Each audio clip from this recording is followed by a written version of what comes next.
नमस्कार दोस्तों, स्वागत है आपका अपने YouTube channel study with Shastri में। आज हम लोग पढ़ने वाले हैं संसद के बारे में। आप लोग बहुत नाम सुने होंगे, संसद, पेपर पढ़े होंगे। संसद लोगों को बात करते हुए भी आपने देखा होगा, संसद, संसद भवन, संसद ये कर रही है, संसद वो कर रही है ना। तो इसके बारे में हम लोग जानते हैं, थोड़ा सा सतही ज्ञान लेते हैं कि क्या होता है। इसकी जानकारी हमें आपको होनी चाहिए, क्योंकि हम लोग भारत में रहते हैं और भारत संसद के द्वारा नियमित होता है, चलता है। जिस व्यक्ति को आप जानते हैं और सब जानते हैं, देश के प्रधानमंत्री नरेंद्र मोदी संसद के सदस्य हैं। चले शुरू करते हैं। संसद एक शब्द है।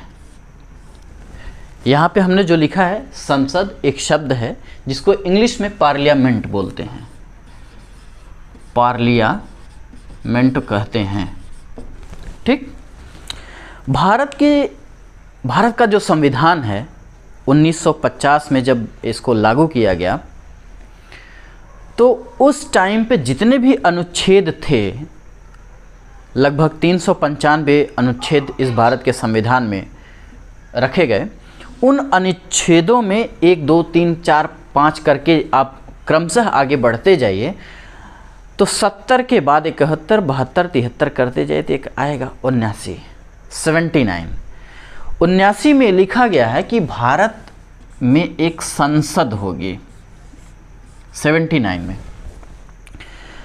ठीक है, तो याद रहेगा ना कि 79 में भारत की संसद की बात कही गई है। अब इस संसद को हम लोग क्या कहेंगे, कैसे समझेंगे, संसद क्या है, भाव इसका क्या है, अर्थ क्या है, इसको देखिए। संसद को 3 लोग मिलके बनाते हैं। संसद को 3 लोग मिलके बनाते हैं, 3 अंग है। और 3 अंग क्या है, इसको देखिए। पहले में राष्ट्रपति, जिसको इंग्लिश में प्रेसिडेंट कहते हैं, राष्ट्रपति। और दूसरे में ये आपका राज्यसभा, और ये तीसरा हो जाता है लोकसभा। खूब सुने होंगे, राज्यसभा, लोकसभा, है ना। तो इसमें आप देखेंगे 3 अंग, एक राष्ट्रपति, एक राज्यसभा और एक लोकसभा। इन्हीं तीनों को मिला देने से ही संसद बनता है। इन्हीं को सामूहिक रूप से हम कहते हैं संसद। ठीक है, समझ में आ गया होगा कि संसद क्या है। अब अनुच्छेद की बात करते हैं, तो भारत के संविधान के अनुच्छेद 52 में, 52 में, 52 में राष्ट्रपति की बात कही गई है कि भारत गणराज्य के लिए एक राष्ट्रपति की व्यवस्था की जाएगी। यानी कि भारत का जो गणमान्य सुप्रीम होगा, प्रथम नागरिक होगा, वो होगा राष्ट्रपति। और वो जो राष्ट्रपति है, भारत के संविधान के अनुच्छेद 52 के तहत आएगा, निर्वाचित होगा, उसका पद है।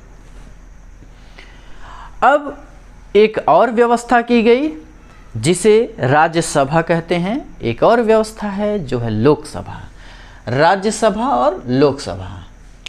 राज्यसभा भारत के संविधान के अनुच्छेद 80 के तहत इसकी व्याख्या है, इसकी व्यवस्था है, अनुच्छेद 80 के तहत। एक अनुच्छेद और बढ़ जाइए, तो बढ़ेंगे तो आएगा 81। तो 81 में आपकी लोकसभा की व्यवस्था की गई है।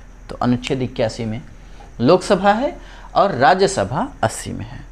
तो यहाँ 79, 80, 81, यानी संसद क्या है, राष्ट्रपति, राज्यसभा, लोकसभा के मिलने से संसद बनती है। और 79 में संसद की बात कही गई है, 52 में राष्ट्रपति की, और राज्यसभा 80 में है और लोकसभा 81 में। ये तो अनुच्छेदों की बात हो गई, जिन अनुच्छेदों के तहत हम लोग कंबाइंड रूप से इसको बोलते हैं कि ये हमारी संसद है, पार्लियामेंट है। अब इसका काम क्या है, संसद का काम क्या है? संसद का काम है भारत गणराज्य के लिए, यानी कि भारत देश के लिए नियम बनाना। और इसका जो नियम है वो संपूर्ण देश पर लागू होता है, पूरे देश पर लागू होता है। कहीं कहीं विशेष दर्जा किसी स्थान को मिला होता है तो उस स्थान पर इसके द्वारा बनाया गया जो नियम है, अध्यादेश है, कानून है, वो लागू नहीं होता है। कुछ विशेषाधिकार हैं, जैसे कि कुछ दिनों पहले, यानी कि 2019 के पहले की मैं बात कर रहा हूँ, ये आपके जम्मू कश्मीर की मैं बात कर रहा हूँ। जम्मू कश्मीर ये विशेष दर्जा प्राप्त राज्य था। खूब सुने होंगे अनुच्छेद 370। इसी अनुच्छेद 370 के तहत इस राज्य को, जम्मू कश्मीर राज्य को विशेष दर्जा दिया गया था। तो इस विशेष दर्जे के कारण जो भारत सरकार द्वारा, यानी कि भारतीय संसद द्वारा पारित कानून थे, कुछ कानूनों को छोड़कर मैक्सिमम जो कानून होते थे वो यहाँ पर लागू नहीं होते थे, क्योंकि विशेष दर्जा था।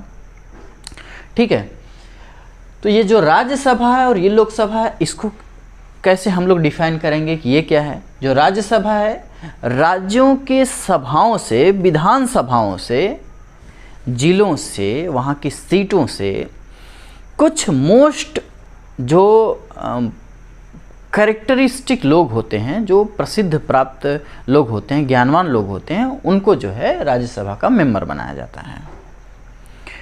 इनका भी निर्वाचन होता है। राज्यसभा के जो सदस्य होते हैं इनका भी निर्वाचन होता है।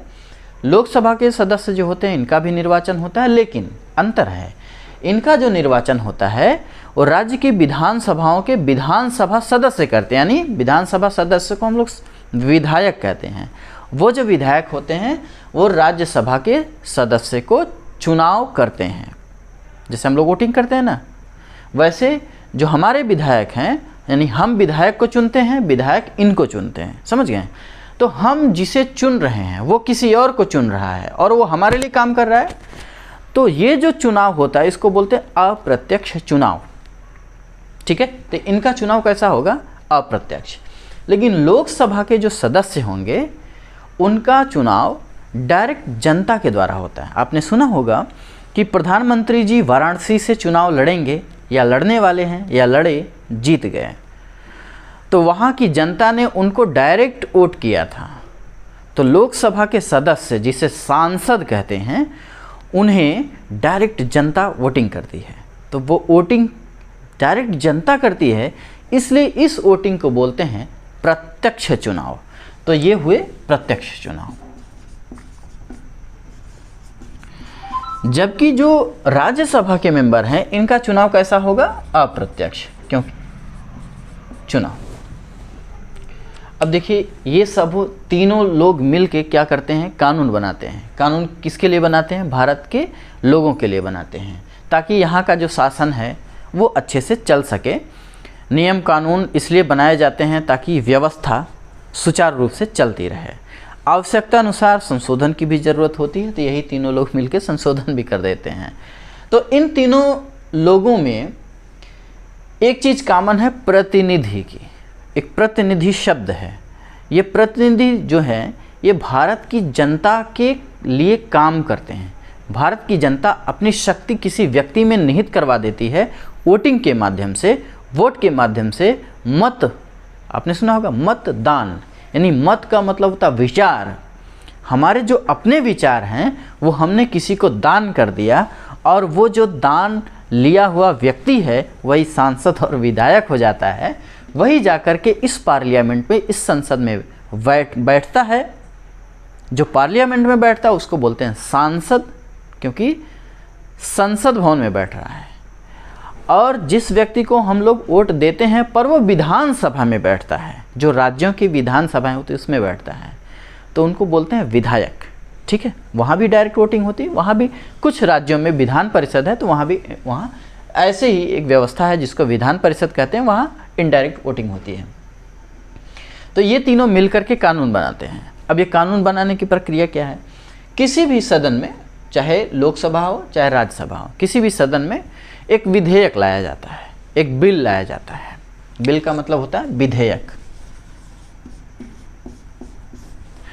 ये क्या है? एक कागज़ होगा, इस कागज़ में कुछ नियम कानून लिखे होंगे कि ऐसे इस चीज़ को चलाना है, ऐसे काम करना है, वो नियम हो गया। अब उसको ले जाएंगे लोकसभा में, कोई सा भी मेंबर होगा ले जाएगा और सबके सामने जो है वो उसको पढ़ेगा, सुनाएगा। अगर उस पर सहमति बन जाती है, सबकी सहमति बन जाती है, सब लोग पास कर देते हैं, तो इसका मतलब एक सदन से, चाहे इसमें से जिसमें भी वो लाया गया है, अगर वो पास हो जा रहा है तो दूसरे सदन के पास होने के लिए भी जाएगा। तो मान लीजिए लोकसभा में कोई सदस्य लेके आया है बिल, विधेयक, और यहाँ पे पास हो गया, ठीक है, यहाँ पे भी पास होना ज़रूरी है, यहाँ भी पास हो गया, यानी दोनों सदन से, राज्यसभा और लोकसभा दोनों सदन से वह कानून पास हो रहा है, वह विधेयक पास हो रहा है। पास होने के बाद अब यही बात ख़त्म नहीं हो जाती कि नियम बन जाएगा, कानून बन जाएगा, नहीं। यहाँ से पास होने के बाद वह राष्ट्रपति के यहाँ जाएगा। मतलब मेरी भाषा में, जैसे घर के सबसे बड़े जो सदस्य होते हैं एज के बिहाफ पे, वो दादाजी होते हैं, तो ये देश के दादाजी हैं। यहाँ जाएगा, ये मुखिया हैं, देश के मुखिया हैं, ये जो कहेंगे वही होगा। कहेंगे साइन कर दे रहा हूँ, पास हो गया, साइन नहीं कर रहे तो नहीं पास होगा, ठीक है। अगर ये साइन कर दिए तो वो साइन करते ही वो क्या बन जाएगा, अधिनियम, ठीक है। साइन उनकी हो गई तो वो बन जाएगा अधिनियम। पहले क्या था, विधेयक, अब क्या बन गया, अधिनियम। और कार्यपालिका उसे लागू करवा देती है तो वही कानून होता है। ये है संसद और संसद के काम जो हमारे आपके लिए उपयोगी होता है। संसद हमारे देश की सर्वोच्च विधायी संस्था है। यानी सर्वोच्च विधायी संस्था का मतलब है कि सबसे ऊंची कानून बनाने वाली संस्था है, सबसे सुप्रीम लेवल की, ठीक है। तो बस आज के लिए इतना ही, एक छोटा सा ज्ञान था, आप लोग इसका एंजॉय कीजिए। फिर मिलेंगे नए वीडियो में, तब तक के लिए नमस्कार, जय हिंद।